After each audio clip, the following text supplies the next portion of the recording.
YouTube partner Reality Weekends presents What in there? We have an item in there. You tell us what you feel in there. The all-new live Facebook game show where you can win cash and many different prizes weekly. All you gotta do is guess what's in the box. First clue, local repairmen should have one. Then call or text the answer to win awesome prizes. No, it's not a charger. No. Sorry. The more people to play, the more fun it gets. Ooh, we got the call. She just won herself $50 voucher. So tell your friends to log on to WayDidIt.com and follow the Facebook page where we go live every week. So watch the show this week and guess what in there. What in there. Yep, good to go. Do you need amazing aerial footage for your next video production or commercial? Do you need custom sky photos or videos for your real estate properties, music videos, events, or sporting activities? Then 246drones.com is the perfect solution for you. Buy instant downloadable, licensed aerial stock footage or book a custom aerial film package today. Visit us now at www.246drones.com. Services available in Miami and the Caribbean. Hey there! Do you have a business, product, or service that needs promoting? Well, the same way that you're seeing this commercial, thousands of others will too. This could be your business advertising right here. We can create your commercials as well as promote them heavily online. Book your commercial today by visiting www.southpointstudios.com or email us on realityweekends@gmail.com. Welcome to the Express Bikini Store. Feel good in your swimwear from expressbikini.com. Log on to www.expressbikini.com. Follow us at facebook.com/expressbikini and on Instagram. Feel confident with expressbikini.com. Feel alive. Express Bikini. Love your body. Feel your soul. Are you starting a new business or simply looking to boost your business? Well, look no further. BizNeeds is here for every need. Our team is here to provide you with signage, banners, flags, vehicle wraps, t-shirts, screen printing, graphic design, concept consultancy, and it keeps going. We have all you need at one stop. Quality you dream for the price you love. Call us today at 253-NEED. That's 253-6333. BizNeeds, where concepts come to life. All right, good night, guys. Welcome to the Price of Everything, and we have this very special edition of talking to our leaders, because right next to me, we've got probably one that I've known for most of my life, but he hasn't really known me, despite we share the same blood in terms of Common Mirror. In fact, you can call this the Common Mirror Round Table today, of sorts. Apparently. You know, up and on. Yeah, so we've got Dale Marshall, MP St. Joseph, a very popular face, one that when he does talk on the floor, I tend to listen despite having very little knowledge of the law myself. And the irony is I've got parents who are police, believe it or not. So Dale, I just wish to apologize on behalf of all of us for the late start. Again, Dale was the early one. The rest of us were really stuck in traffic, but I'm glad you guys stuck with us on this occasion. Just to welcome Dale again, thank you for taking the time out. I didn't even think I could have gotten here if it wasn't for a familiar connection. At the very least, I didn't think this would happen today. I'm very happy to be here. Really, you needn't have gone through the family connection at all. I'm always interested in engaging individuals on matters of public importance, and sometimes matters that are not of public importance. Yeah, so, and I'm happy to be here. All right, and Crystal's here again with us as always, loyal, devout, and also the pit bull that we expect to skirt. And decisive, yeah. And well, I'm glad you said so, that you're glad to engage publicly, because the whole point behind this series is one of engagement. I had my preconceived notions of many politicians, and the way this came about was I put a challenge out to a lot of listeners where I believed, and I'm sure Crystal believed, that it was our duty as younger people to engage politicians and not the other way around, especially long before election time. And I said, well, why not just approach a politician and ask them to be on Facebook Live with you? Just have a conversation. There's a quid pro quo. The politician gets exposure, and you get to actually speak to the politician, and they said, well, look, that's impossible. So this is how this came about, because they wanted to make the impossible possible. So thank you for nonetheless agreeing to be open, or saying that you are open. I am, yes. Yeah. All So right, let's Chris, jump right in. yeah, jump right in for sure. There you go. The main question we always ask everybody is, who are you? Why should the under 35s or under 45s really care about you and what you bring to the table as a political leader, one who's been around for a while, one who's experienced, so on and so forth? Especially as he's already out to you as a Commonwealthian. Oh yeah. Well, you know, it's strange because I actually feel that I have a stronger connection to the younger voter than I do to perhaps the older voter. I'm fortunate that both of my parents are still alive, and so as I engage people, I honestly find that I have more in common with the younger cohort than the so-called older cohort. I'm not going to tell you my age, but if you notice a few gray hairs, it probably means I'm around the middle somewhere. Well, The middle order is the best, man. Why should I think we know using the term millennials. Yes. Yes. Why should millennials be interested in who I am and what I do as a politician, or perhaps at a broader level, why do we expect millennials to be interested in any of this much hated political media at all? Yes. Well, in terms of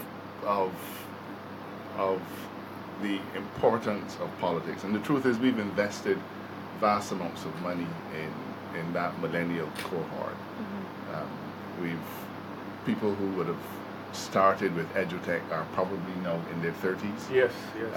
It's true. And a lot of them would have seen two governments functioning. They would have seen the Barbados Labour Party and the Democratic Labour Party. A lot is expected of them. There is a fear that a lot of our millennials are inclined towards copping out of the political process simply because they feel that it is so jaded that they want no part of it. But I'm actually pleased that as I move around from place to place and I encounter many of those individuals, some of them are lawyers, some of them are not. I encounter lawyers more often. I think that I've recognized that a lot of these individuals are prepared to devote a lot of their time and effort in their country. Now, do they want to do it the traditional way? Maybe not. But what I perceive to be copping out, I now recognize that it's not that they're copping out. It is that they want to find a different way of engaging with the authorities. They want to find a way to contribute, but they don't necessarily want to be the victim of a mass canvas. Okay? I don't get the feeling that they're sitting around waiting until a politician comes and knock on the door and say, Mr. Brown, I am Dale Marshall, can I talk to you for 20 minutes? We all know that they engage differently. The information that they get, they no longer get from the newspaper, they get it from the electronic devices. And therefore, today's politician, which might bring the question back to where we started, today's politician has to be one who's prepared at the very beginning to listen. When I first got involved in politics, and unfortunately it is still a feature of politics, and when I was a young man listening to politicians, that was what you, the electorate, were expected to do. A politician comes, he knocks on your door, and he spends the next 20 minutes telling you why you should vote for him or her. So you get a 20-minute lecture. When in truth and in fact, I think the millennial doesn't want a lecture. No, they don't. The millennial wants to be able to speak to you and tell you what he or she is interested in, what they're expecting from you as a political leader. So to begin with, I think that in order to be more relevant to this new emerging political class, the older politicians need to approach them not from a point of view of saying, this is the Barbados Labour Party policy, this is what I think about corruption, this is what I think about that. There may be a role for that in dialogue, but I've found that they want to be heard as opposed to be lectured to. So if I have to say, why should a millennial think that I'd be a person worthy of representing them? Perhaps it is because I'm really very keen to listen to what their issues are. We've come to recognize, I think, that the issues of today's younger generation are very different to the issues that I encountered when I was 35. Certainly to the issues that my own parents and your parents would have encountered when they're 35. Different issues, different, like, it is in fact a different Barbados. Agreed. And therefore, the sooner the political class breaks out of that mold, where you treat the electorate the same way you treated the electorate in the 1960s and 70s, I think the sooner we will begin to open up new vistas in terms of political engagement and so on. And as a person who is young at heart and still thinking young, I really think that is the mold or the model that today's politician has to have, especially when he's engaging with the particular cohort that I think your target audience would be made up of tonight. Yes. All right. Well, that's actually a good question. Before we get to yours there, well, good answer. Before we get to your question there, Crystal, this is what I'm looking at. The WhatsApp number, just so you guys will know, at the half-hour mark, we'll say when, since we started just behind time, so 8:35 thereabouts. You can WhatsApp call us at 825-6536. Once more, 825-6536, and I encourage you to call because it's not every day that you get a former Attorney General to really engage with you on a national level. National, not necessarily constituency, but national. Crystal, go ahead. Okay, well, one of the areas since you would have gone down the line of younger persons and being able to tap into what they would need or want from a politician, we see that there seems to be a lot of disenfranchisement with the younger generation because they get a lot of slack for being lazy and being labeled as having too many privileges, and you get a lot of negatives attached to younger persons, yet you find that they actually have to work harder because right now they're given less than what maybe the older generation would have had. It's more difficult for them to find jobs. Even if they do go down the course of being educated, they come out to university and they wonder what they're going to do with their degrees. They're concerned about the state of the economy. And even Eric Lewis would have had an article today where he made a joke about a young person who was talking about the same central bank governor at his age, and that at his age he's still fighting for a job that a younger person can have. So there are a great deals of concerns, even with housing, how expensive it is to be able to afford housing now on salaries that have not increased, at least for public servants, in the last at least 6 years. So when you come to a young person as someone who says that they're aware of young person's issues, how do you address those concerns? Well, though, Krista, I think that there are people listening or watching who would not agree at all that today's younger generation have been given less. I don't know. It depends on the angle you're looking at. Well, exactly. So let's begin by accepting yes, that. Because I would have shown the areas where I think more. I would have shown the areas where I think young people believe they're given less options, because these are the things I hear echoed all the time. And I agree with you that there are some things that they would be legitimately concerned about, and housing is one. But you know, I have to say that I think that the younger generation of today, I mean, I know this is not going to make me sound like an old man, but this is what my parents and your parents would have said, are really very fortunate in terms of the many of the opportunities that are available to them. And I think in terms of opportunities for education, yes, the university education is no longer free, but access to information, opportunities to do this, opportunities that did not exist 20, 30, 40 years ago. So in don't even have to go that far. I grew up in the era where we had to go into the library in town to be able to find information. But you remember something called Encyclopedia Britannica? We had to go to go to the library to get Encyclopedia. And you know, people, because they cost so much money, people still don't want to throw them out. You know, the information is not 50 years old. It's true. There you go. Some people, and they still got the Encyclopedia Britannica. I'm one of those persons. But you know, information that I think my kids are privy to. Yes. We never had. going to the public library or Yes. going to the branch library took on an importance that it doesn't take on today. So I'd want just to say that in many respects, today's generation is infinitely more fortunate. However, there you are... have to remember they've not grown up accustomed to the information age, so for them, Of course, they yeah. have no comparison. Yeah, I accept that. But yes, there are some challenges that we have in front of us. I don't know that the challenges are any different to our parents' challenges. I remember as a young man, my parents struggling to get their first home, well, to get their only home, still the home Yes. they have. And you know, it is a struggle that I went through. It is no different to the struggle that a 30-year-old today will go through.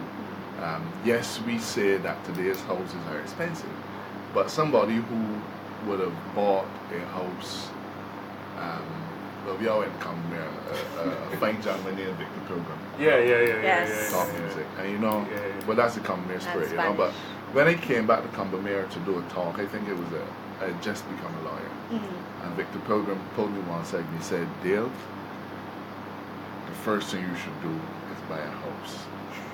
He said, "It will seem expensive now, but in times to come it will not be." And you know, I hope he's not upset that we share this story with you. But he said to me that when he and his wife bought their first house, his entire salary used to go to pay the mortgage. Now I understand why you used to be mad at me. His entire salary used to go to pay the mortgage. But guess what his entire salary was? $650. He was around that long. Whoa. So his entire salary went to pay the mortgage of $650. And you know what he said? He said, "But that was so long ago that I don't even feel it now." But the thing is, you have persons now whose entire salary are going to pay a mortgage, but it's $4,000, and they're not going to move up from $4,000 anytime soon. So that's the difference. The comparison to paying $650 however many years ago to what he's getting now, the salaries have not jumped to that equivalent. I have to hope as a politician that salaries will be increased. Let's not go there, because I will bring back up the 10%. I am not. Well, I'm happy to talk about that. Oh, yeah, Well, I am not saying that we can increase salaries, but I think as economists, you know that there is a movement. Sometimes it will slow, sometimes it will accelerate, but you will always expect that earnings will increase over time. But also, so too will the cost of goods and services. Correct. And these are legitimate concerns. But you know,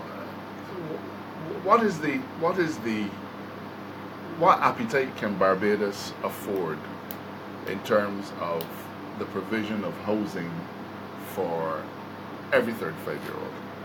I mean, I think you want me to be here to be candid, but you see, and I'm not trying to rock the boat. I don't even want to be philosophical on that note, because Jamaica has a program where they force younger people, the same people that would be around the age when Victor spoke to you, and they force them in part of their national social, it's part of their NIS basically, insurance scheme.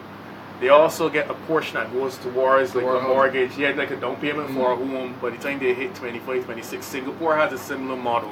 I actually would be more supportive if I knew or had the feeling that I could benefit more from my social security sooner rather than too later, particularly given the economic or financial malaise that the NIS has found itself in. And that's a good model, but I've also been to Jamaica and seen where 20,000 people show up in the arena for a housing lottery. A housing lottery. Still a big shortage. 2,000 names will get drawn, almost out of a proverbial hat. For you know, out of 20,000 people in the Caribbean.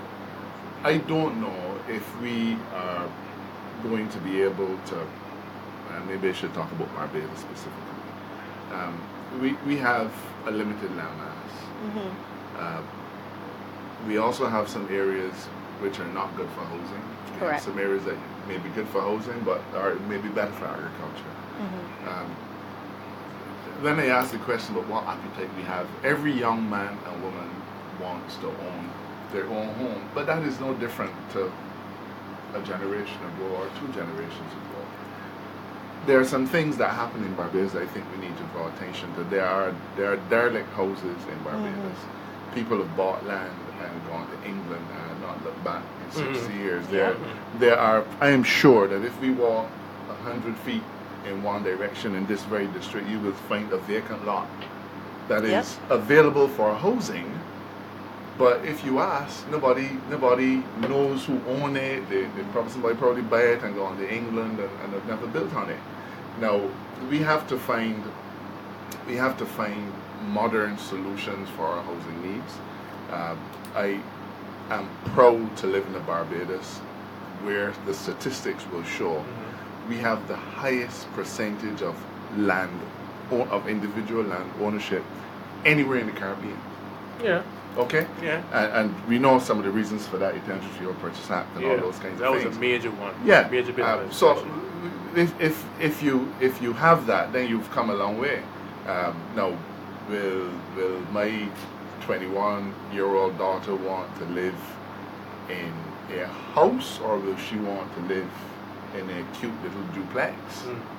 Probably the latter. Probably the latter. Yeah. Because she don't want to bother with all the space, and she don't want garden and so on. But I come from a generation where I want to live on a piece of land because I got to plant 2 lime trees, a cherry tree and a southern tree. Right. So hopefully, as Barbados changes and adjusts our outlook on things like housing for an emerging class that is desirous of owning homes, we're going to have to start taking into account what those particular aspirations will be. Some may want to own a house with land.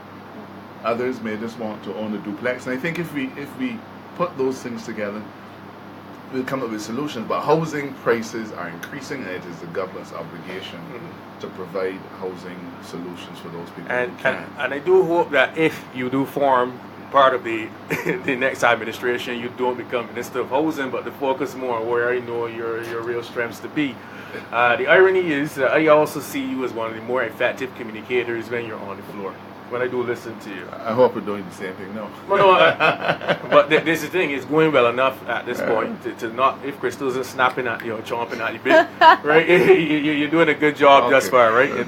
But here's the thing. There was a rather offensive statement I think that was made recently, and I'm playing politics at this point on the grounds of offensive statements. Okay, made by the Minister of Finance with respect to people in Barbados not looking for information. So a journalist says to him, okay, why aren't you communicating? And he says, well, I did this, we do that, we do this, we do that. It's put everywhere. He speaks in Parliament, he speaks in the estimates. But yet, people are saying that's not there. Yeah.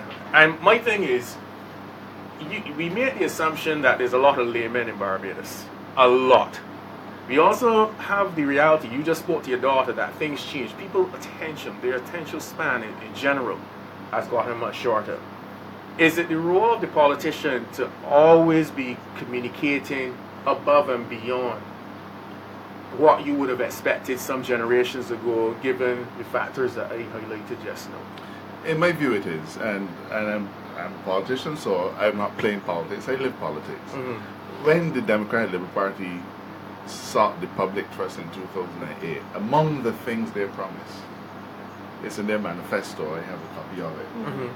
I shouldn't admit that, should I? You should, because you need to know. That's a public document. That's a public document. Among the things that they committed to doing was to hold weekly press conferences after cabinet. Yep.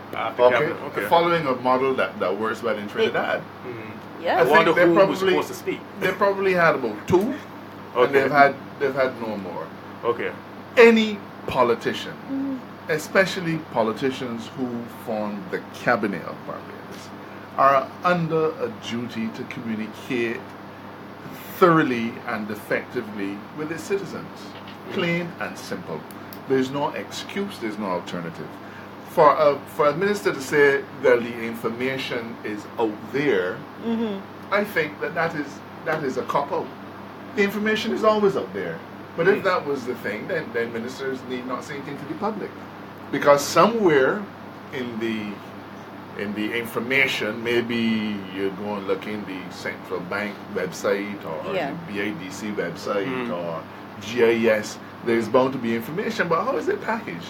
That is the point. And it's not simple. I mean, if you look at the British and the New Zealanders and whatnot, their websites, in terms of stats, easy for you to colorful, easy. But I have constituents of a particular age group, for whom the concept of a website means nothing. Okay, fair point. Okay. Fair point. It means nothing.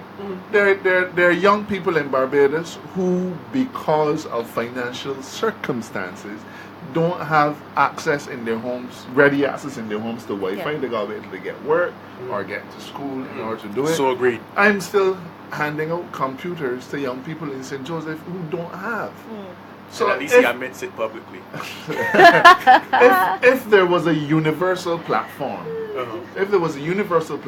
on which easily understood data is presented to all Barbadians, then you could say that information like water, but maybe not like water, is readily available to all. But you know, my parents are in their 70s, and my parents, sorry, this is not at you, but you know, as you mentioned water, a certain politician comes to mind. Yeah. One of her least favorites. Oh yeah. I wouldn't even try not to guess. But the point is, how does the governor of the central bank, when the minister makes that statement, is he not also speaking to my 75-year-old mother? Agreed. What is she supposed to do? Correct. Go on a website and try to ferret out information. Exactly. And on top of that, going on the central bank website is like telling you to go and look in a law journal. Or telling me to go and look in an economics textbook. It is Greek to me. It is Greek to even persons who are actually part of these systems. Economists? It has a bad admission. No. The data isn't easily accessible. If you have to understand, and this is only from personal experience, you would actually have to understand how the tables are structured in order to find the table that you want, and then somehow ferret out the data and understand it, and then draw the correct conclusion. Right. Exactly. Okay. Now I'm a lawyer. When I go to court, I don't tell the judge, but judge, the law is readily available. No, it is my job. It is my job to and if we use the word ferret because it's good, to ferret out and distill and then present it to a judge in a way that he understands. And if you're doing a jury trial, you got to present it in a way the jury understands. A minister is not worth his salt if he's not prepared to communicate. No. Okay? Plain and simple. And to say that it's out there, in my view, is a couple, because you are abdicating your responsibility to communicate to me and telling me I should go and find the information for myself. The finest politicians in the world are always referred to as the great communicators. Fair point. And yet he also was given a grade A, or rather, perennially he's known as a very good politician and a very good communicator as well. Yes, he is. So the sad part is that he would have relied so much on a forest of data for people. And for me, ironically, yes, there was the economics part of it, which I could tear to pieces or which I could support. But for me, the big takeaway was the fact that it seems that the position of government via him, since he's been the major spokesperson, and not necessarily the Prime Minister, but the major spokesperson, is one of, it's there, go and find it. Yeah, and if he says that, is that not also an indicator of the stance, really, of the government as a whole? And what happens then when the permanent secretary says, well, you're finished there, go and get it? Yeah, or you call the government department, and the government department says, well, in the words of the Minister of Finance, the information is there, go and get it. You can't put that responsibility on the citizen. That's not what you're there for. Well, another criticism that you usually have leveled at the more mature political parties, because you've been in the game longer, is that you always seem to know what the other party should do when you're in the opposition. Yeah. So it's opposing for opposing sake, correct. Basically, right? And it never seems as though you ever agree with anything that the current party has to do. And when the current party was in opposition, they never agreed with anything that party had to do. It just seems as though it's a game. And then you all go into a rum shop together and sit down and have a lot of drinks and laugh at, life and going on of Barbados. And adjourn until next week. Exactly. Time, same place. Same time, same place. And people are now seeing through that, and some are tired of it. The younger persons don't have time for that. Well, it is not every time that a political party or government puts a position on the table that an opposition will disagree. There are times when we will agree. Except that those times are never published. Because the newspapers and the media houses it's not as sensational. Always put what is newsworthy are the disagreements, not the agreements. But the reality is that an opposition party operates and is expected to operate from a different political or different policy perspective. Now, let's take the death penalty, for instance. Okay? And I'm not here to state a party position on death penalty, but the government has has tabled legislation which is not yet passed to effectively abolish the death penalty. Now, for reasons which, as a former Attorney General, I am aware of, because of our international obligations in various treaties, Barbados is bound to go in the direction not of abolishing the death penalty, but of limiting the application of the death penalty. And I should say, to be more precise, that that's what this legislation is for. But to be blunt, when the government brought the legislation, they had not previously discussed it with my party. So we see it for the first time when it gets to Parliament. Now, we have to say to ourselves, well, what is the policy directive that informs this? Now, we know because we have the basics, but what about all the other things? And then we ask ourselves, but is this the way to do it? So, and I only mention that because that's one of the ones that comes to mind immediately. We felt, and we criticized the government for not having a conversation with Barbadians. For better or worse, the death penalty has been one thing that the average Barbadian man or woman has always felt strongly about. Okay?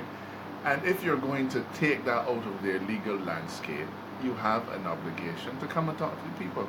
So in that debate, as it has taken place on the floor, we didn't oppose the legislation. What we disagreed on is the method. Okay?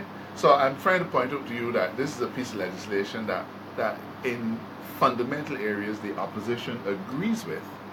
But the divide and debate comes not with the product, but with how we've reached there. So it will appear to the public that the Barbados Labour Party opposed the legislation. Not necessarily so. So there are many pieces of legislation that we will not oppose. There are many government positions that we will not oppose. But the devil is in the detail often, so there may be particular policy points on which we differ. But you know, it would be very strange to me if in a room with 30 intelligent men and women, you will find that both sides agree on absolutely everything. That would, for me, I would find that bizarre. And if I were a member of the electorate, I would more worry if 30 men and women got in there every time and said, we agree. I mean, you guys you're in the academic circle, Jeremy, and you know that even though you are a brilliant and well-trained economist, you put two economists in a room and there'll be fundamental differences. But you know what? In the area of academia, dissent is considered to be healthy for the academic process, isn't it? Agree, but what seems to happen is that you have 15 agreeing and 15 disagreeing. So that seems a little bit even more bizarre. You wouldn't get it. Dissent actually helps for better discussion. It does help because you can't have yes men and you can't have persons who simply disagree with everything, but you would at least hope that there's some collaboration to get to one goal that will help to improve the country, because the complete divide and seeming as though you can't come together and make something work and compromise, because again, you're all intelligent persons, you have something to contribute, whether you are B or D. Your contribution should bring about some product. But that is what it is intended to do. When we debate in Parliament, we will debate a particular policy position, but we also want to come to an understanding of how the government gets to where it gets. It is also important that we use the parliamentary process to educate and to inform Barbadians, because Barbadians have a right to know why the government has taken a particular decision on a particular thing. And often sometimes it may appear hostile, but sometimes that exchange between the government benches and the opposition benches that puts these things on the table. But we do agree on some things. There are some policy initiatives that will carry over from one administration to the next, and we do agree. But those are the ones that are never published. But as a member of the opposition, I know that my position is not necessarily going to be consistent with what the government says. And it is not because I'm in opposition. My policy position is not because I'm in opposition. It is that when we sit down and we discuss a particular government position, it is our duty, in fact, to try to identify to the government where weaknesses are identified or identifiable, and encourage the government to change it. All right, so guys, we gotta take a 2-minute break right now, but when we come back from the jump, we want to invite you to send questions in. Crystal is monitoring them tonight, and trust, I know she's probably seen a few that she should be asking right after the break, but we still invite you to have a conversation with Mr. Dale Marshall MP. You can WhatsApp call us as always at +1 246 825 6536. Once more, +1 246 825 6536. And for those of you that are young in mind and young at heart, but probably on the other side of not using WhatsApp very regularly, that means add that number to your contacts and then call us on WhatsApp, and we will be here ready and waiting for you. We've got some questions right after the jump. See you then. YouTube partner Reality Weekends presents We're in there. We have an item in there. You tell us what you feel in there. the all-new live Facebook game show where you can win cash and many different prizes weekly. All you gotta do is guess what's in the box. First clue, local repairman should have one. Then call or text the answer to win awesome prizes. No, it's not a charger. Nah, no. sorry. The more people to play, the more fun it gets. Ooh, we got the call. She just won herself $50 voucher. So tell your friends to log on to WayDidIt.com and follow the Facebook page where we go live every week. So watch the show this week and guess. We're in there. What in there? Yep. Good to go. Do you need amazing aerial footage for your next video production or commercial? Do you need custom sky photos or videos for your real estate properties, music videos, events, or sporting activities? Then 246drones.com is the perfect solution for you. Buy instant downloadable, licensed aerial stock footage or book a custom aerial film package today. Visit us now at www.246drones.com. Services available in Miami and the Caribbean. Hey there! Do you have a business, product, or service that needs promoting? Well, the same way that you're seeing this commercial, thousands of others will too. This could be your business advertising right here. We can create your commercials as well as promote them heavily online. Book your commercial today by visiting www.southpointstudios.com or email us on realityweekends@gmail.com. Welcome to the Express Bikini Store. Feel good in your swimwear from expressbikini.com. Log on to www.expressbikini.com. Follow us at facebook.com/expressbikini and on Instagram.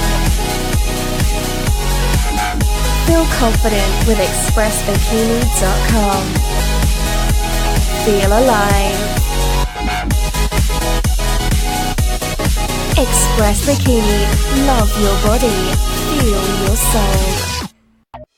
Are you starting a new business or simply looking to boost your business? Well, look no further. BizNeeds is here for every need.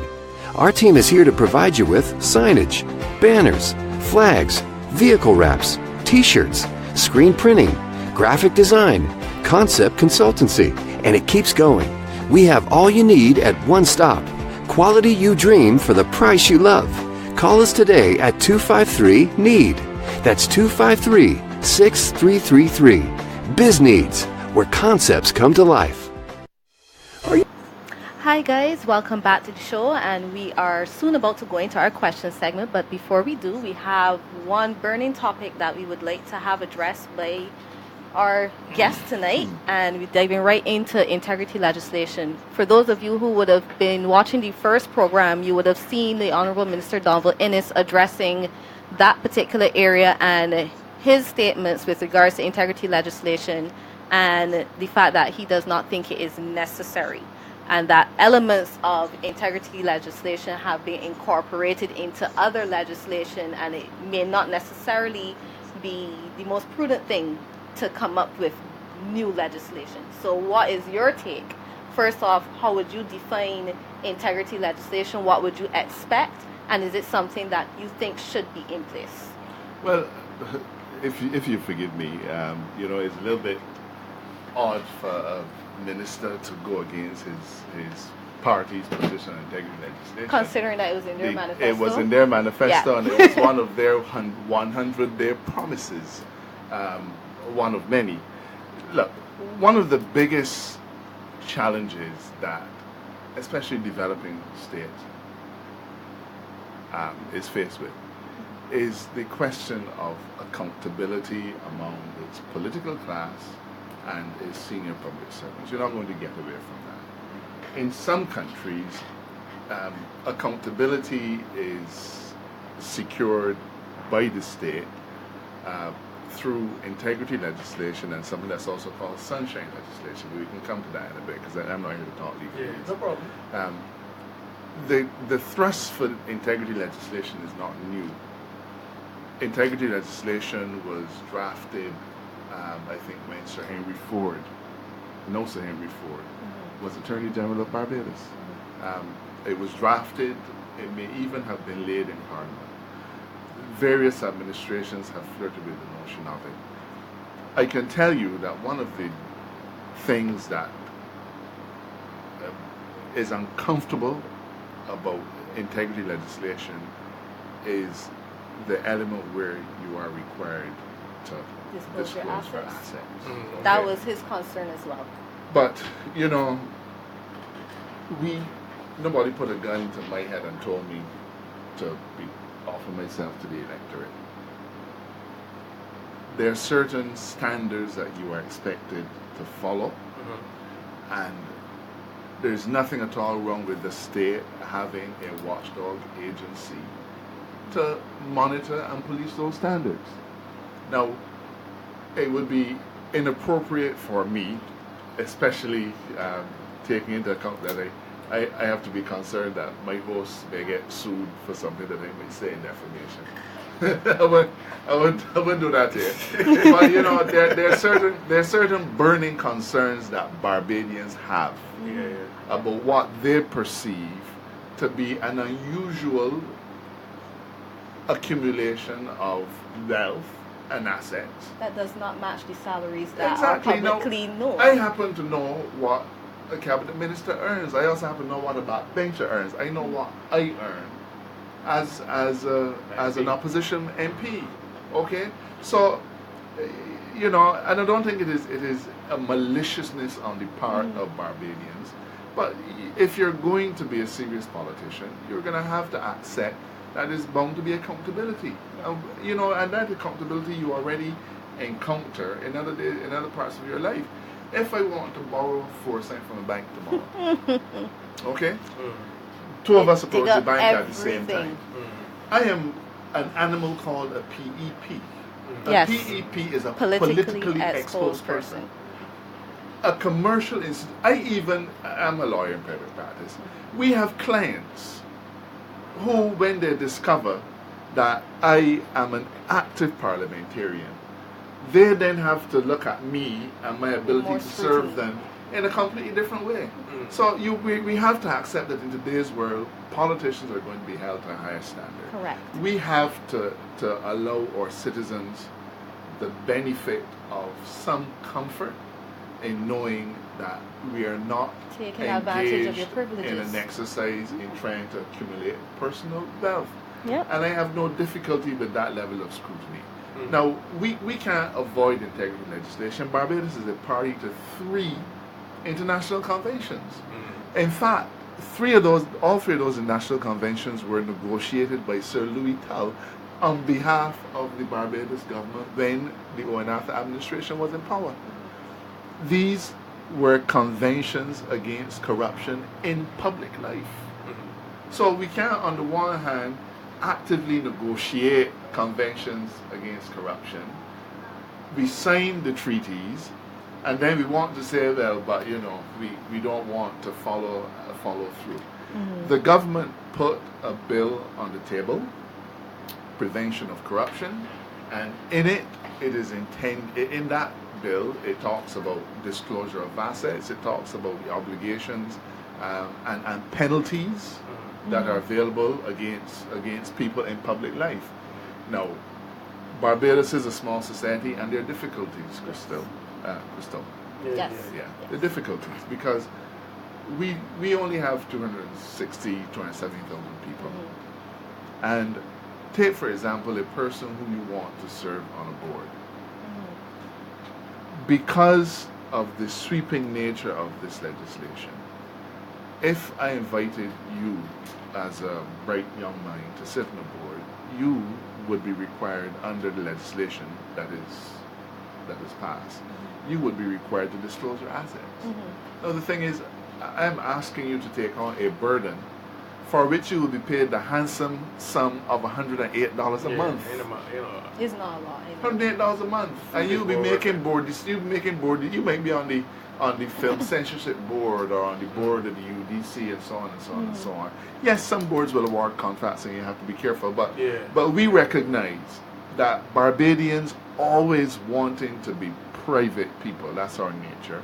They're uncomfortable disclosing assets, and so I offered myself to the electorate, and it should be a burden that I have to carry with my service.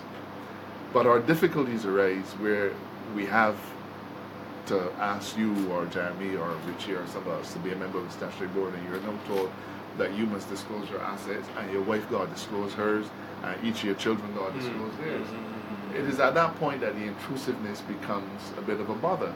But for the political class, I have absolutely no reservation about taking on board an obligation to disclose your assets. I do not know why the minister feels it is not necessary, because right now we have no system of accountability. Well, to be fair, he did cite many of the concerns that you would have just shared, and the onerous nature in terms, the same thing that you said, the privacy that Bajans want to have, and having everything, family investigate, it is difficult to ask someone, and then the incentive then to have persons to come into these roles is diminished. And I appreciate that, but for a person who offers himself in public life, that's part of the package. That's part of what you offer, okay? Because we all already feel that particular burden, and it's a direction that we have to go in. And remember that we're not being benchmarked against ourselves. We're being benchmarked against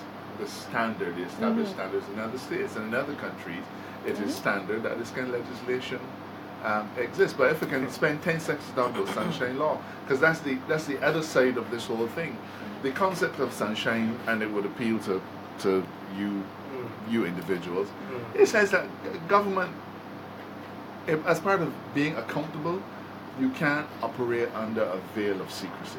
Okay. And sunshine laws are simply legislation which says that within certain parameters, you have, as a government, to disclose information to your citizens. Because it should not be that the citizenry of Barbados decides whether to vote B or D in the next election based on a manifesto. Why should they not be able to look at your stewardship in terms of what you did when you were in the ministry and how you took decisions, and whether those decisions were decisions that were advised or otherwise. Okay? So, accountability requires it, and today's modern world sees it as being a vital part of good governance, and I don't think we can avoid embracing it for much longer. But then you think that the prevalence of sunshine laws could be easily helped if you change the parliamentary model through which, parliamentary and election model. What I mean is, excuse me, under the current Westminster model, we've got these constituencies, people are voted in based on popularity as opposed to a precise amount of factors that one should consider. So like in Switzerland, for instance, the way their government is set up, and I can't remember their system directly or exactly what the term is, but they've got a kind of participatory democracy where by canton, which is state, province or something. Yeah, well, they call it canton, which is the French for province. So, what was it again? The way they're elected is not by national, not by party, but rather by their strength with respect to their abilities in government or their abilities in society. So it's almost as just like America does, where it doesn't matter if you have a party or you get into government having lost because of your party, but you get in on your own merit in being able to serve in the Senate, being able to serve in Congress, becoming the president. All of that is on your own individual merit. So is that what kind of system you figure would help with sunshine laws or what? Well, I don't know that system. I think sunshine laws will stand independently, but that's not necessarily a system that would excite me, because I think we have to recognize, and Arthur said he can't see any point of anybody being an independent, running as an independent. He said it's only 2 days ago. Now, running as an independent. Yeah, because essentially that is what that individual would be. Yeah. Okay. Now, but how do the people determine what your policy position is on issues? But how do they do it right now when both are blurred? Both sides are blurred. They begin to do it by looking at what the party's position is, because the collective as a political party says, this is where we stand. We just launched our Covenant of Hope. And people are invited to read it, and we want to be measured by that. So as a collective, we say, this is where we stand on each of these issues. If I ran in St. Joseph and was elected as an individual without reference to a party position, then my concern would be what you expect of me may not be consistent with what is expected of you, Jeremy, or Richie, or somebody else. So I'm having of course, Switzerland is one of the best run countries in the world, so it works for them. But I'm having a little trouble trying to figure out how we would form a consensus on fundamental issues. I think the electorate wants to know not so much what Dale Marshall, what the party does, but what as a collective, that group of people who will govern, where do we stand on particular the way they issues? do that is by referendum, often referendum. Don't seriously, Switzerland always putting out some referendum, all kind of referendum. That's leading into actually a question and two statements from the Facebook. One person would have asked, so how would you go about disclosing the information without becoming invasive? And two statements that were made is that the legislation deals with more than just MP salaries, and the discussion is nice, but the BLP did not bring the legislation on board when they had the opportunity to do so. Well, let's start with what's the first question was, how would you go about disclosing the information without becoming invasive? Because at the end of the day, if you had to get back into power, would this then be used as an excuse to not bring integrity legislation onto the table? The invasive, the way in which the invasiveness is dealt with in the statute is by determining who gets the information and how it is to be kept, and penalties for them not disclosing it. So under the legislation as drafted, and it went to committee, and we had and still have some reservations about it, but about some elements of it. But as a whole, we supported the legislation. The legislation requires the establishment of a particular body. The individuals who serve on the body would have security of tenure. They would be under obligations not to disclose my personal data unless there's an order from the court. But because the returns will have to be filed annually, they'll be able to monitor. Well, last year you didn't have a BMW and you got one this year, so how do you get here? Where you get it from? Those are the kind of questions you need to ask. Salary deductions, okay? Or the disagreement. Yes, so we want to know those things. But you know what? Yeah. Do Barbadians not want to ask those questions? Well, you see, they do. I'm part of the Institute of Internal Auditors Barbados chapter, and those are all fraud risk factors that we have to investigate every day. And the difficulty is that Barbadians seem to be very opposed and offended if you even ask those kind of questions. Like, how dare you ask me where I get this BMW from? I understand that, but we're moving into a new dispensation in terms of what is expected of us and the political class. So you try to, yes, it is invasive, but you try to deal with it by protecting the information once it is disclosed. But I would find it invasive too. And I think that my wife would find it invasive if she has to fill the form and say, well, sure, you know what? I probably got to sign her form, and I would know, I would hear about some money that she got somewhere that I was not privy to. Okay. Moving on. But yes, the other question was what? Moving on to the area of the 10% reinstatement. No, but there were two other things that some people asked. Yeah. Why the Barbers Day Party didn't do it? Why? Yes. Why wasn't it put into place when you guys had chats? Well, you know, I think that there's in every administration, it will have the responsibility to bring legislation that maybe it could have brought when it was last in power. Mm-hmm. I'm sure the Democratic Party is bringing legislation that it could have brought when Aaron Barrow was in power. Mm-hmm. When we go back to power, we will bring legislation that we will probably want to argue, but the Dems could have done it when they were there. It's a nice question to ask, but often there's no clear answer. What I will tell you, and I'll remind you, so I hope that a particular listener follows this.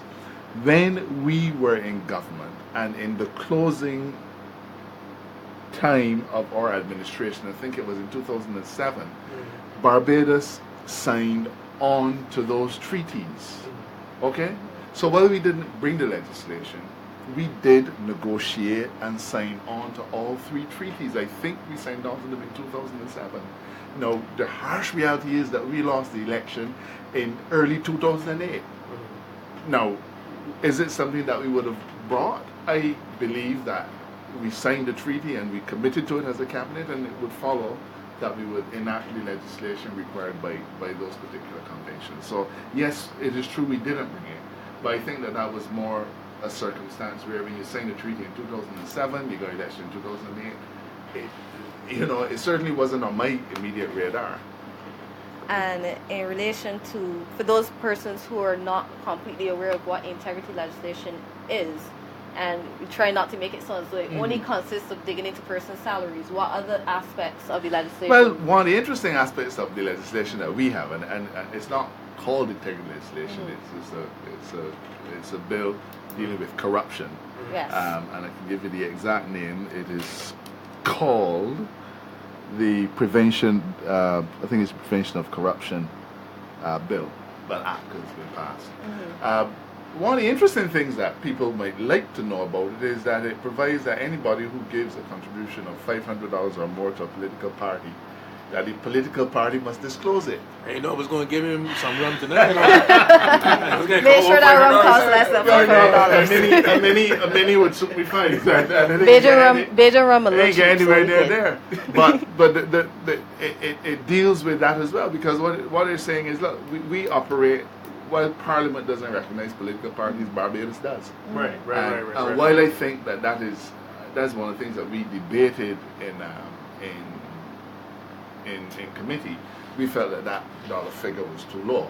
I mean, to say anybody who give the Barbados Day Party $500, we got to disclose it. I mean, we got little old ladies who over the course of a year, we give the Barbados Day Party $85 a month. So you would just have to find an acceptable amount. An acceptable level. But what it means is that politicians can't hide behind the party machinery now and say, well, the party get this, it wasn't really me.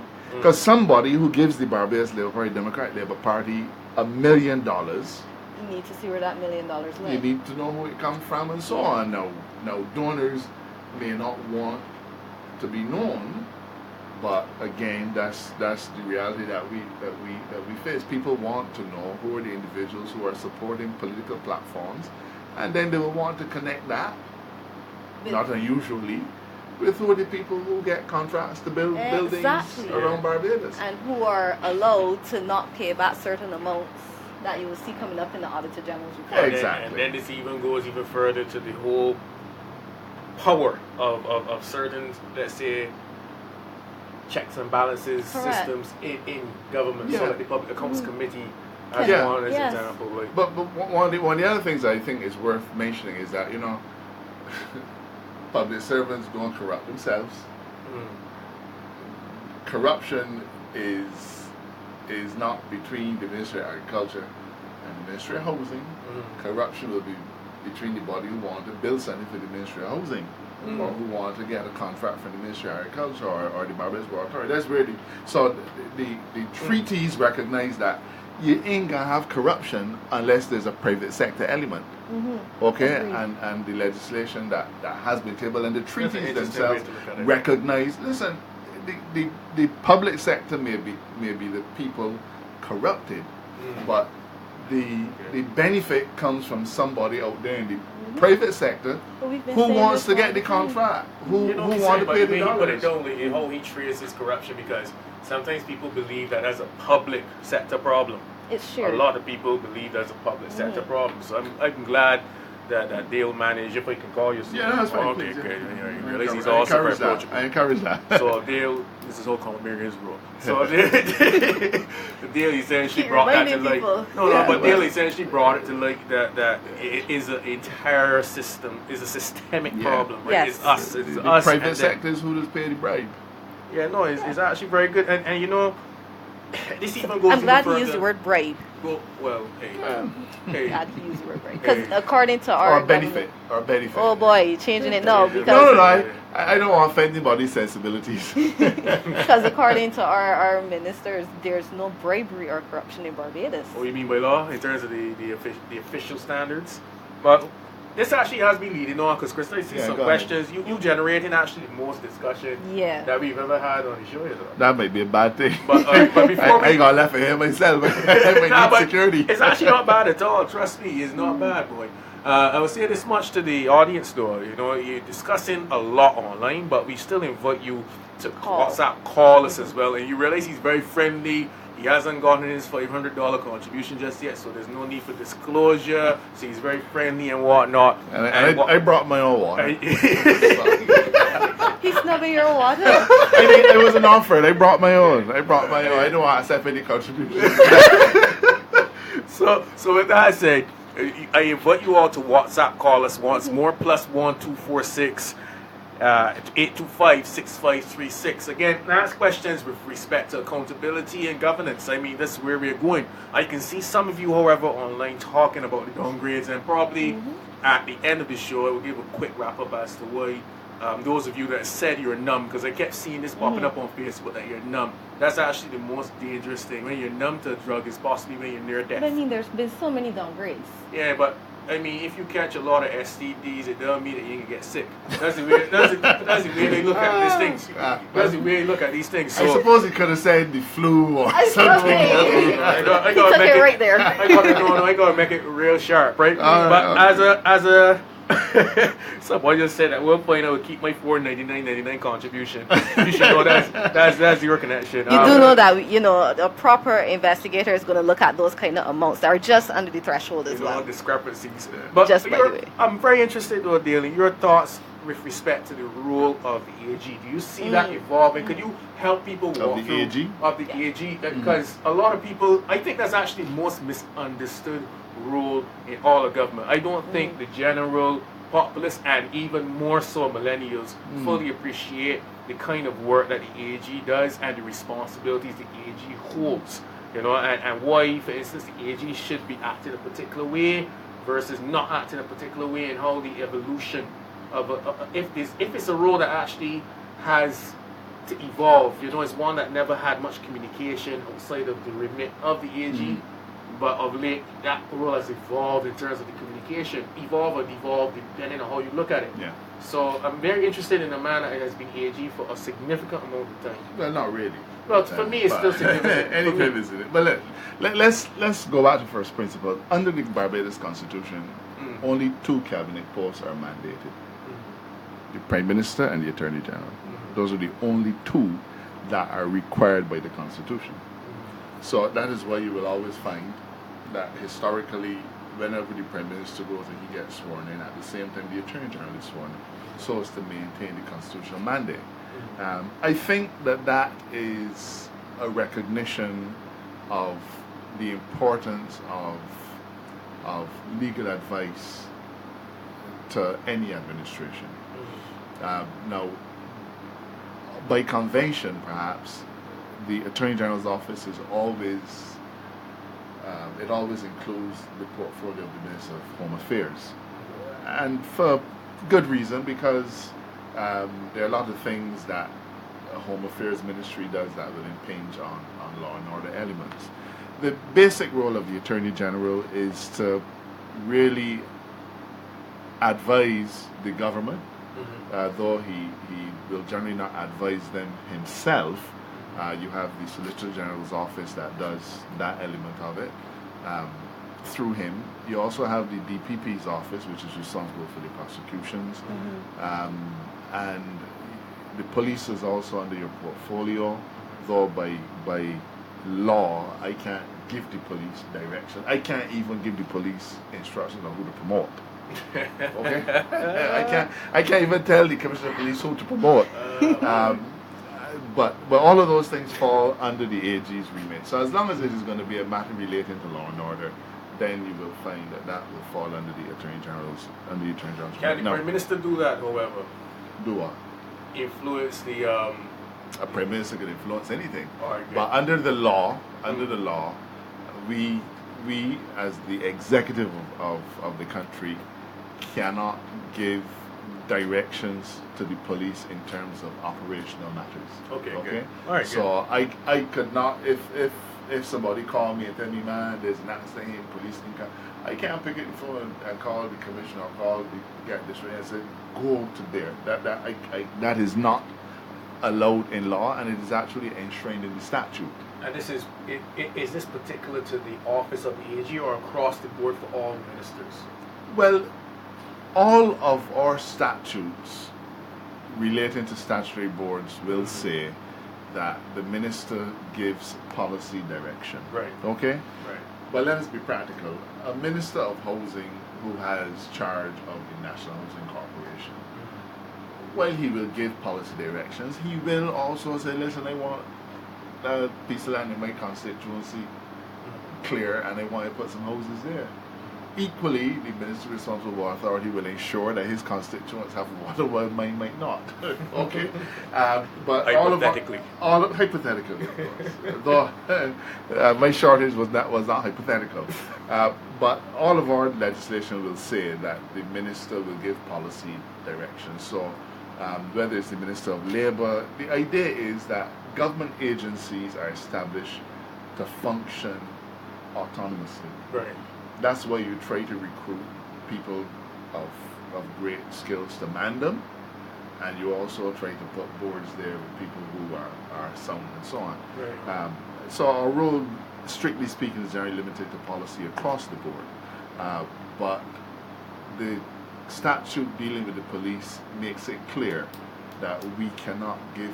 It doesn't just say that you can make decisions on policy. It says we cannot give operational directions. So we can't tell police who to arrest, who not to arrest, who to hold, and who to let go.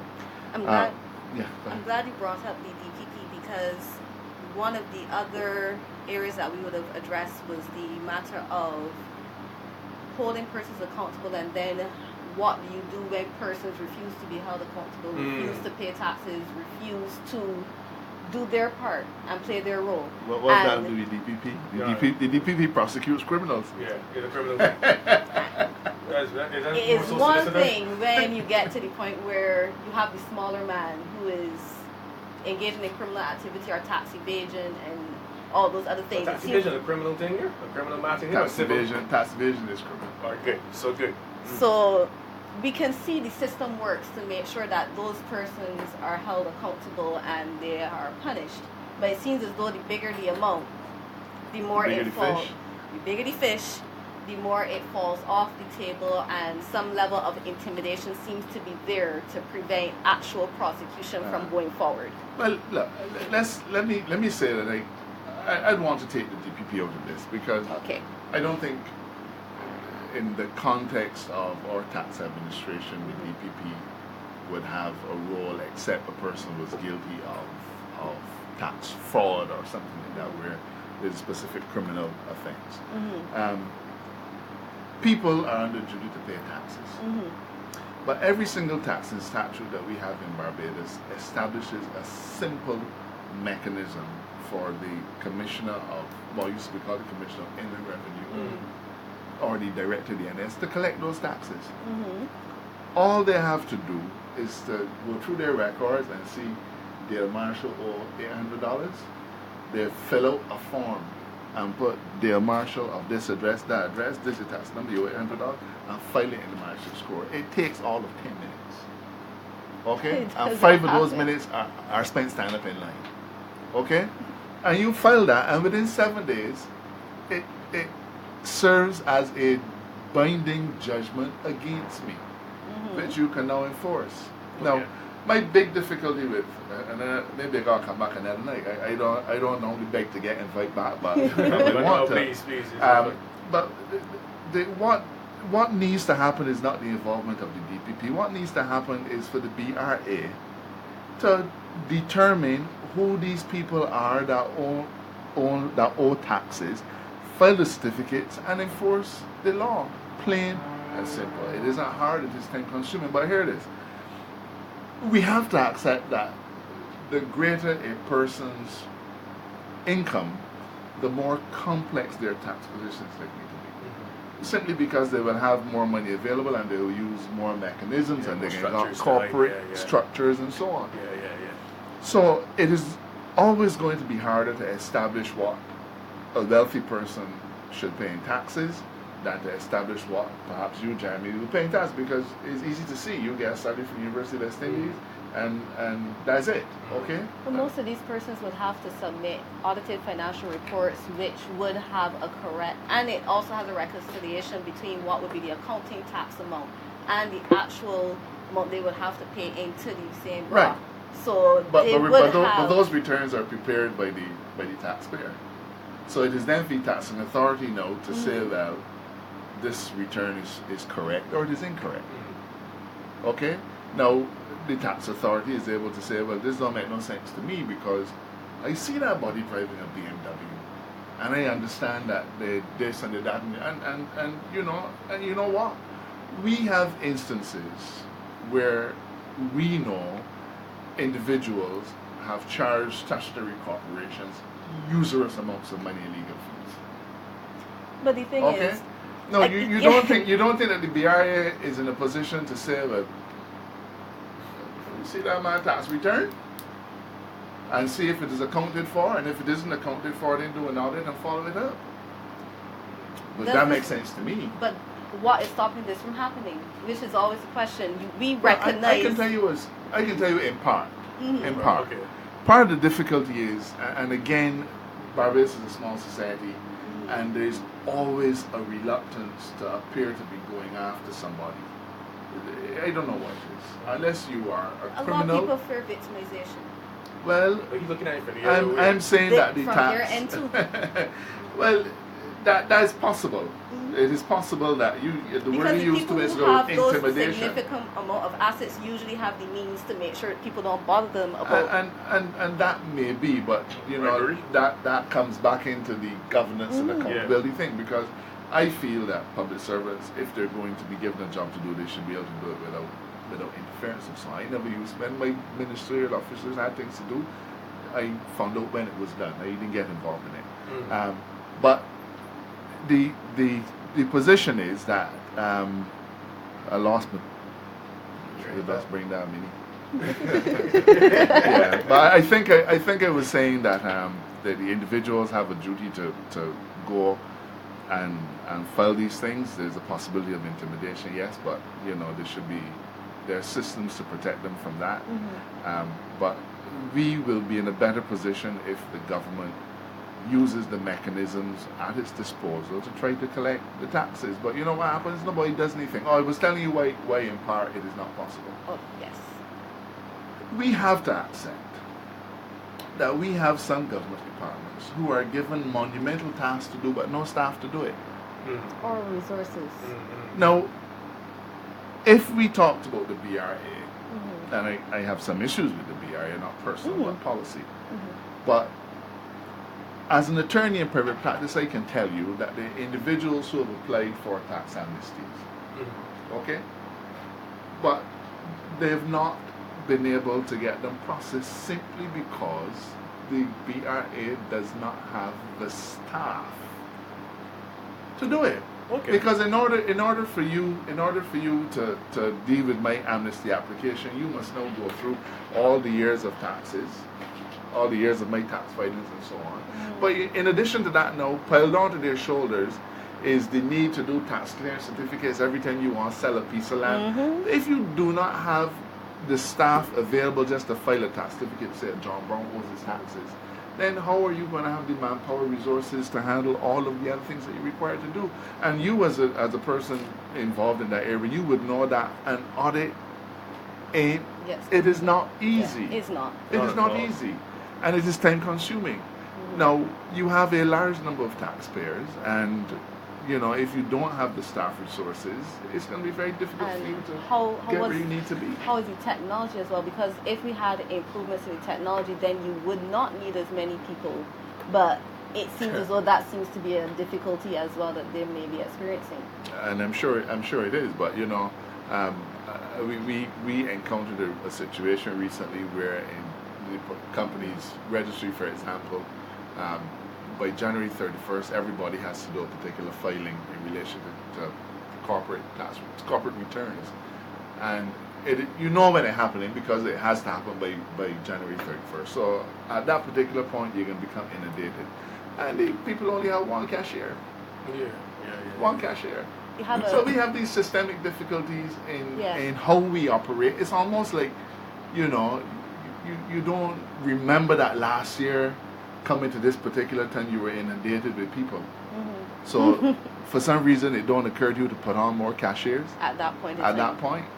And even how difficult would it be to also integrate with SurePay, because that seems to be a method that a lot of people might prefer to use. We already know the online system for payment seems not to ever work properly.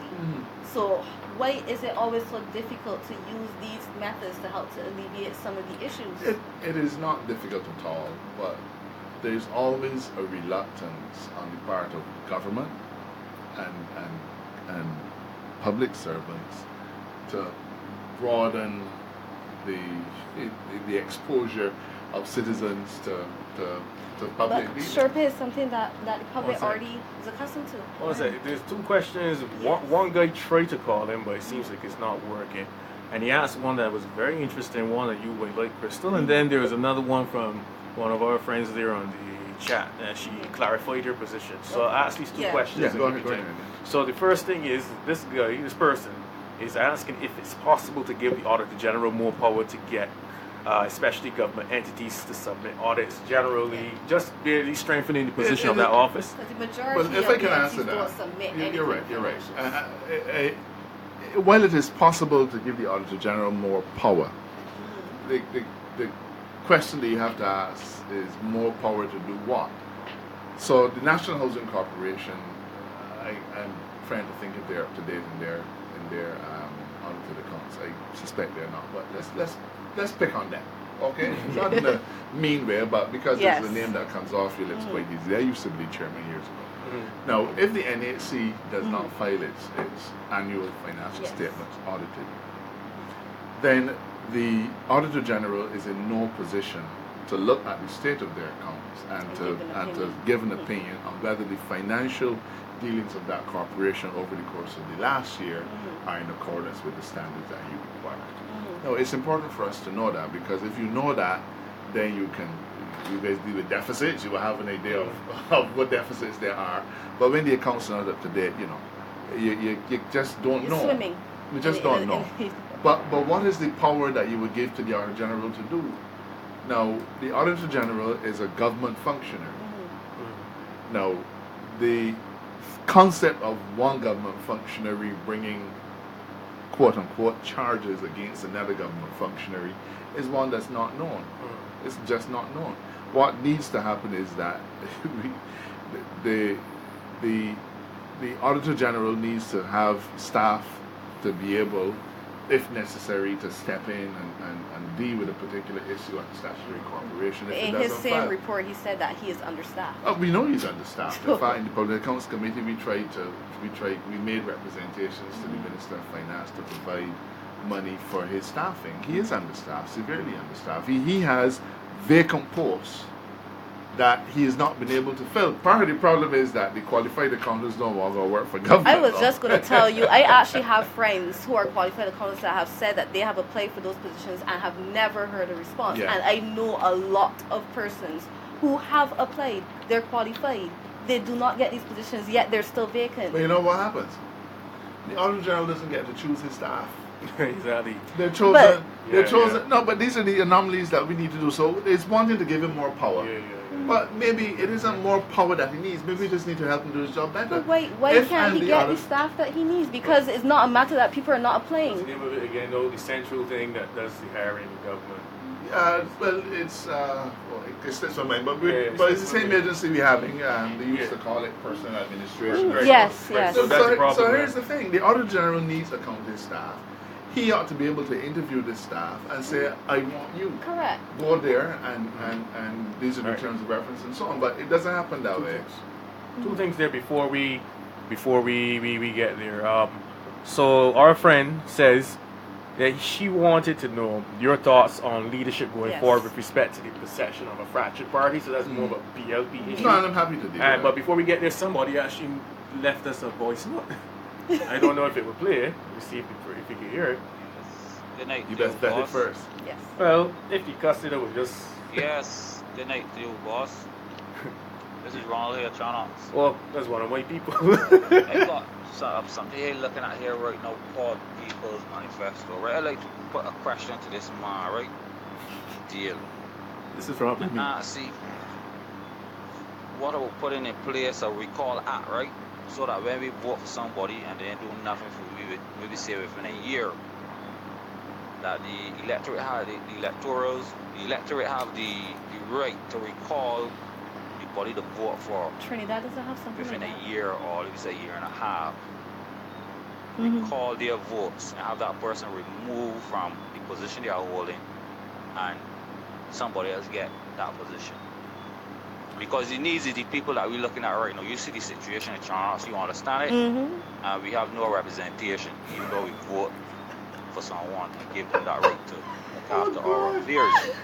I like this So call. look, seeing the Me people as too. idiots, we want to step beyond being the idiot and let them understand that we give them a job, and therefore we want the right. We want the right to be able to defend. You understand? Ourselves, so that we can recall votes. There's a couple more The seconds. constituency itself, we are not like a no confident votion removing the whole party, but the whole aspect let we down and wants to tell we you can't do this and you can't do that. You understand? So for instance, a politician could say those words, I we don't admit that want to hear you wrong no feel. more. So we would like something like that in place. Alright. If BLP had to put that in, I would vote for winner tomorrow. But you gotta vote for me first. Before you can put it in. But So is let's it- let's that's see an if we can interesting strike a deal. contribution. Yeah, no, there are two things Show which it to Ronald, man. there are two things which, as a political party, we've had some discussions about, and one of those things, and the two things are in a way connected: term limits and the rate of recall. Now, the way, well, you could see why they're connected. Term limits for prime ministers. Is it desirable or not? That's perhaps a discussion for another night. Agreed. Because term limits of 2 terms would have prevented Oinafa from serving in a third term. Some might say that might have been a good thing. Others might say it wouldn't have been a good thing. But in terms of recall, there's precedent for recall within the Caribbean. And the way it operates is that you need to have a certain minimum number of registered voters in the constituency petitioning to say, essentially, we are not satisfied with the stewardship of this individual, and we want you back. We want to go back to the polls. Now, two things though. It does not prevent that individual from running again. Agreed. Okay. Agreed. Secondly, now, I'm one of the people who I guess you could say did not always benefit from huge majorities. Now, one of the risks of a recall situation is that it would not, if we said that 20% of the voters in a constituency could trigger a recall process, it wouldn't be hard to find 20% of the voters. If you're, you might have a hard time finding 20% against Mia Mottley. Okay. Okay. Yeah. But you might have a hard time finding 20% against Steve Blackett, who only won by 26 votes. So part of the risk of recall is that you need to ensure there's a mechanism How can we widen the pool? for establishing that a particular measure is not just a political shenanigan to frustrate you, because if it were, all we would need to do if there was a, let's say, 30%, all we would need to do is find 30% of the people, almost all of whom would be Barbados Del Party supporters, and file a recall petition against Steve Blackett. But then what? You got the next election, and Steve Blackett runs again, and hopefully would lose. But the point is, he may win.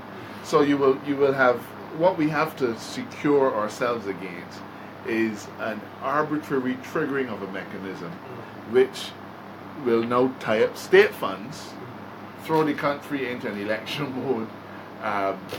So there are some issues, but in principle, I think that there are some instances when a recall mechanism would be desirable, but dissatisfaction. I don't know of any member of parliament with whom all of his constituents are pleased. I'm sure there's some who are not pleased with me. I hope the majority are. But you will always. So what we have to say to ourselves is, yes, in principle, perhaps there's no reason why you couldn't have a recall, but we have to be mindful of the fact that an opposition party, if there's a recall provision, would be entitled. You may call it irresponsible, but if you want to put an incumbent under pressure, you trigger the recall position after 18 months. Yeah, you can see force him up there, force him, and cause the Electoral Boundaries Commission to trigger by election. It can be chaotic. Which, so those, while we talk about a recall, we have to be mindful of the difficulties that it would create and make sure that there's an opportunity for abuse. Which I understand, but you have a situation where a minister directly admitted that they failed. You don't want to recall the whole government. don't take the caller's word for that, because there's a lot more than that. Even if there was an admission, at the end of the day, there's a lot more where that come from. And I ain't want to really expose that. We said it was another question. Yes. So, so our friend had asked about the leadership issue. Refractured image of the BLP, particularly with respect to leadership. Okay. Where does that put you? How do you feel about it? Well, let's put it this way. I have come to public life to give of my best, and that best requires the best critical analysis that my limited brain can offer. And I think that all people who serve in public life will have that. In every organization, there is bound to be dissent. We talked about dissent earlier, and the fact that dissent is necessarily healthy, and you're going to have situations where people will not agree. In my view, though, and I sit here at this table and say to you that there's at this time there is no fractured leadership in the Barbados Labour Party. Mia Mottley has the full support of all of the parliamentarians. It is plain and simple. Only the parliamentarians? Or you wish to extend that? Well, in our prime ministerial system, it is the parliamentarians who choose the prime minister. So when I say the parliamentarians, it is precisely because we are. It is the parliamentarians who, by majority, moved Mia back in 2010 and installed Owen. Right. It wasn't the rank and file. We did what the Constitution of Barbados allowed us to do. Right. So when people talk about the leadership fracture, people are really not talking about the fellow who live in Eagle Hall and the lady who live in Rock Hall. They're really talking about the individuals who Mia would lead into Parliament and into government. So not calling any names or casting any aspirations, but this doesn't then involve general secretaries? chairman, nothing of the sort. No, because I think the particular person asked that question is a little more sophisticated, so I don't want that they cuss us at the end. No. But you see, leadership is never easy. Right. And you will, any leader will have to recognize that the people whom he or she leads, there'll be moments where you will not have full agreement on particular policy matters, and there's bound to be some contests, some battle of minds. There are matters on which I did not and do not agree with Mia. But I don't think that Mia sees those as challenges to her leadership. I hope that she welcomes them as the input made by one of her parliamentary colleagues for the good of the party and for the good of its decision. She enjoys the confidence of the candidates, and that includes the elected candidates. And I think that what we've tried to do, not by way of an artifice or public relations tool, but we've tried through a number of things to demonstrate that we are a united party. Now, there will always be people who feel that we aren't. But you know what? I remember in 1994 when Owen Arthur was leader of the opposition and ran. Because you remember Henry Ford had led us into the 91 election, and there was a change in Owen, and Owen Arthur became leader of the opposition. There were people in Barbados who said that Owen Arthur was just the figurehead. I was in discussion with people who said, we're going to people say, you think that Billy Miller and David Sims will ever let Owen Arthur rule them? We were still in primary school. You were still in primary school. But that was said then. And then, of course, there were you talk about the unbreakables and all that kind of thing. So even Owen Arthur going into a general election in 1994, he had to battle a perception that even within his party, there was a fracture and that he was really not the leader. There was that perception. When we take the Democratic Labour Party, we know that, and this is not speculation, because Frondell Stewart had his manifesto when he ran for the leadership of the Democratic Labour Party against David Thompson, and he listed a whole set of sins. Then some of them moved Clyde Maskell. And there was a time when there were only two, Dennis Cameron said, well, the only two we saw, why is he the lead opposition and not me? And there was no, these are things that are publicly ventilated. But they went into an election in 2008 and they won the election. Even post the election, there were leadership issues. Let us not forget that there was an Eager 11. People seem to forget that. So there is no political party that is going to be immune from allegations of fractured leadership. Perhaps that is just the nature of political parties. Arrow Barra in 1955 left the Barbados Labour Party with Sleepy Smith and a few other people, Sir Cammy and others, and formed a political party. But that is the extreme end of the spectrum. But there's no such issue within the Barbados Labour Party. You go right. I understand the perception. We only have time for maybe one more question. Yeah, jump in there. How airtime selling? So fast. Don't worry. Airtime selling. We start a little and in a hurry. The question is here, where the person would like to hear your views on legislation dealing with rehabilitation for teenagers who would have been caught with a small amount of marijuana and they have now a 3 to 5 year record for a minor offense, and that usually prevents persons from being able to get a job and at such a young age to have that mark against them. And the other part that they would like to then leading into that is your views on legislation with marijuana and buggery. Yes. Yeah, they threw buggery in there. The two great things to do it. The two connected. Well, that one drop on me. Yeah. Go ahead. Good questions, though. Perfect. All right, but let's talk first though about the situation where people have small quantities. Now, as I said, as an Attorney General, I can't give operational directions to the police. I can't tell them who not to hold. Those are matters for discretion. Okay.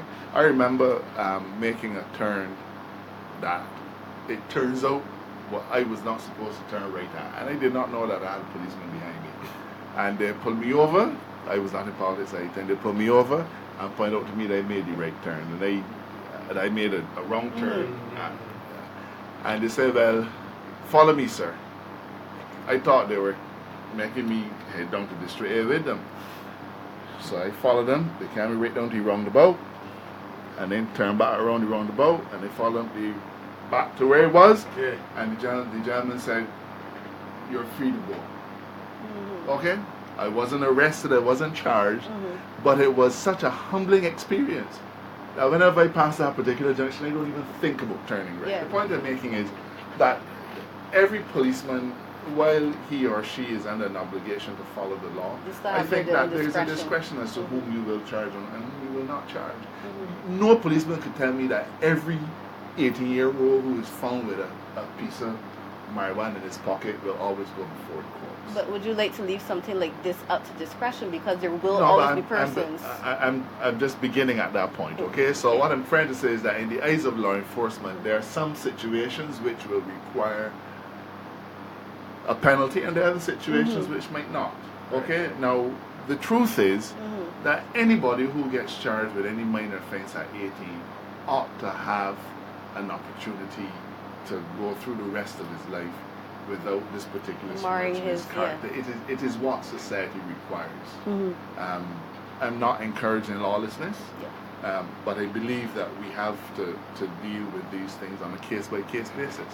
Now, the fact of the matter is that it isn't every time that an individual might be found with one spliff. You don't know who the police arrested with last week, or he may be a habitual offender or something like that. So there are always other factors that go into the mix. But our society must ensure that we don't lose our young citizens in a situation where we are complicit. So I believe very strongly in rehabilitation. Across the board, I believe very strongly that juvenile offenders need to have an opportunity to turn their lives around. And often it isn't that they're necessarily bad, but they might be in the wrong company. There might not be the particular systems in the home to correct them. It might be the fact that they can't get university anymore because they don't have to pay. Okay, so what's he to do with the rest of his life? He doesn't sit down on the shop step somewhere, maybe engage in something politically contribute.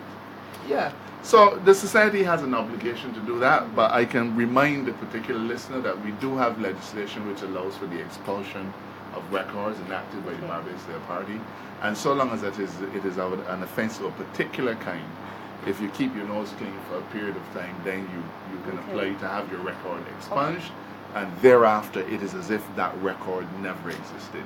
In the case of a juvenile offender with a small amount, a magistrate has a discretion to give the person a CRD, in which case no conviction is recorded.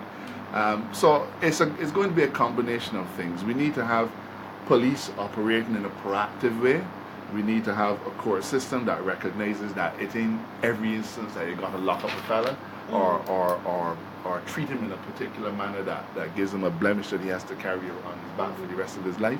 And then the state is able to come in by saying, notwithstanding that you've committed a criminal offense, over this time you've been a perfect citizen, and I now want to give you the opportunity to have your record cleared. And you know, there are a number of young men and women in Barbados who I have played a hand in having their records expunged.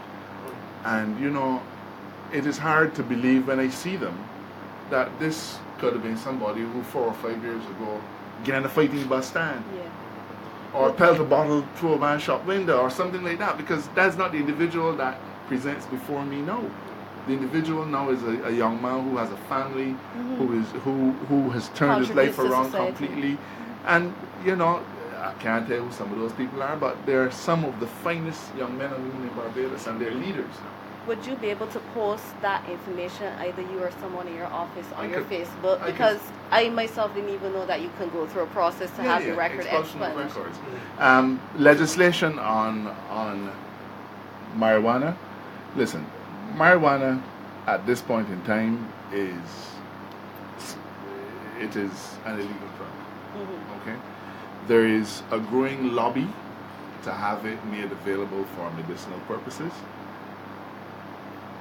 with the appropriate checks and balances put in place, I believe that it is something that I could support. Okay, if that is what will serve to improve an individual's medical condition, I can see no reason at all why the law should say you can't have it. Okay, remember that when you go to the dentist, they didn't used to use Novocaine, which is a cocaine product, to deaden your tooth. Nobody walks around and says, man, there's a harmful. So what's the principle behind saying that a person with HIV who has to, I think there's one of the instances of people with cancer who have particular difficulties and other people with fits. If the consumption of marijuana would help to make their lives more comfortable, I think that the society ought to look at it with open minds. The laws of buggery, well, the law is the law and it shall not be mocked. Okay? It shall not be buggered. And we have a statute on our books which has long been gotten rid of in England and other places. In fact, if you look at the formulation of our particular statute going back 40 years ago, it used to say this: any person found guilty of committing the abominable offense of buggery shall be liable for life imprisonment. Yes. Okay, so that is one of the few statutes that ever had an adjective behind the offense. I know. Nobody ever said anybody found committing the heinous crime of murder or rape or the villainous act of shoplifting. But the society felt that was so offensive that they call it the abominable of buggery. Okay. That should tell you something. That represented the reason for that adjective is the way how people thought at the time. Now, is it that the Barbadian society has become more welcoming, more permissive, maybe even more promiscuous? I don't know.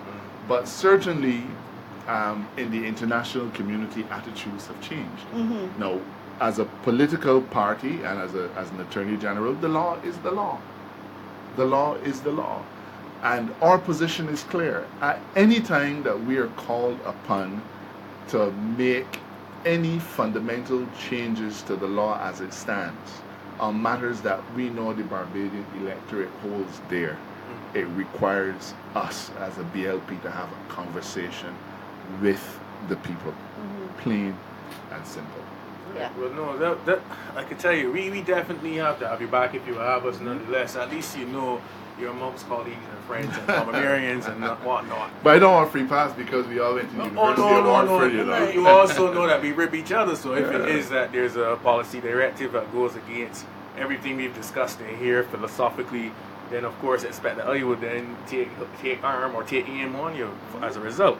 I just wanted to thank everybody out there for, again, allowing us to take up your time again this afternoon. We went over which I think, I really like those questions, Crystal. So I am glad that at least we went over the time a bit to get it very clear on those very, very, very critical issues that matter to us as millennials as well. And I want to also just do some shout outs. Again, thank you to South Point Studios and Reality Weekends for hosting this show, for really making everything possible, Reza Milan and whatnot. Thanks to Crystal, and last but not least, our guest, Dale Marshall, MP. You know, Dale is my father's name, so you might get another free pass. Yeah, you might get a pass. Well, just kidding. But a bit of a side note. So the two guests that we had tomorrow canceled on me a bit abruptly because there was a general conference or midterm conference that they're having at QC. You all know who I mean. But you know, well, Jeremy likes upping the thing, so I know a lot of people feel away about third parties. So we got Solutions Barbados coming through tomorrow. And of course, because we know most people cannot be reviewed from said party, the chairman, Grenville Phillips, will be coming to represent his party tomorrow. And we'll be carrying on a similar conversation to what we had with Lynette Eastman and UPP last week. So I guess it will be a very good event. Please come with your questions. Ask him why he would not review even one additional person in the party at this point. I can call it an ask. You call it an ask. Alright, so tomorrow should be very interesting. And to those of you who wanted Mr. Marshall, to speak on the downgrades today. That wasn't really the place for this particular conversation, but I'm quite sure I would have, or I already have offered a comment on my page, and I'm sure that you can read what you want about it. And to those people that are numb, again, don't be numb to something that's critical as this. It can affect all kinds of things. Remember, this country right now needs projects to get some level of foreign exchange very soon. And when you see a downgrade like this happening, investors then, confidence not only grows, but investors become a bit shaky and may delay the flow of funds for projects. So something like this can critically damage a lot of what we try to do, but we don't want Barbados to falter. Again, let's not get into the whole speculation surrounding Mr. Arthur and this committee that doesn't currently exist. But nonetheless, we should be working together. And I think at this time, notwithstanding what SAP has done, the conversations we had today surrounding governance, basically governance and law and whatnot is very fundamental. So I want to thank you guys again for joining us here on Talking to Our Leaders, this edition of Talking to Our Leaders, Price of Everything. See you guys tomorrow at 6. YouTube partner Reality Weekends presents We're in there. We have an item in there. You tell us what you feel in there. the all-new live Facebook game show where you can win cash and many different prizes weekly. All you gotta do is guess what's in the box. First clue, local repairman should have one. Then call or text the answer to win awesome prizes. No, it's not a charger. No. Sorry. The more people to play, the more fun it gets. We got the call. She just won herself $50 voucher. So tell your friends to log on to WayDidIt.com and follow the Facebook page where we go live every week. So watch the show this week and guess. We're in there. What in there? Yep. Good to go. Do you need amazing aerial footage for your next video production or commercial? Do you need custom sky photos or videos for your real estate properties, music videos, events, or sporting activities? Then 246drones.com is the perfect solution for you. Buy instant downloadable, licensed aerial stock footage or book a custom aerial film package today. Visit us now at www.246drones.com. Services available in Miami and the Caribbean. Hey there! Do you have a business, product, or service that needs promoting? Well, the same way that you're seeing this commercial, thousands of others will too. This could be your business advertising right here. We can create your commercials as well as promote them heavily online. Book your commercial today by visiting www.southpointstudios.com or email us on realityweekends@gmail.com. Welcome to the Express Bikini Store. Feel good in your swimwear from expressbikini.com. Log on to www.expressbikini.com. Follow us at facebook.com/expressbikini and on Instagram. Feel confident with expressbikini.com. Feel alive. Express Bikini. Love your body. Feel your soul. Are you starting a new business or simply looking to boost your business? Well, look no further. BizNeeds is here for every need. Our team is here to provide you with signage, banners, flags, vehicle wraps, t-shirts, screen printing, graphic design, concept consultancy, and it keeps going. We have all you need at one stop. Quality you dream for the price you love. Call us today at 253-NEED. That's 253-6333. BizNeeds, where concepts come to life.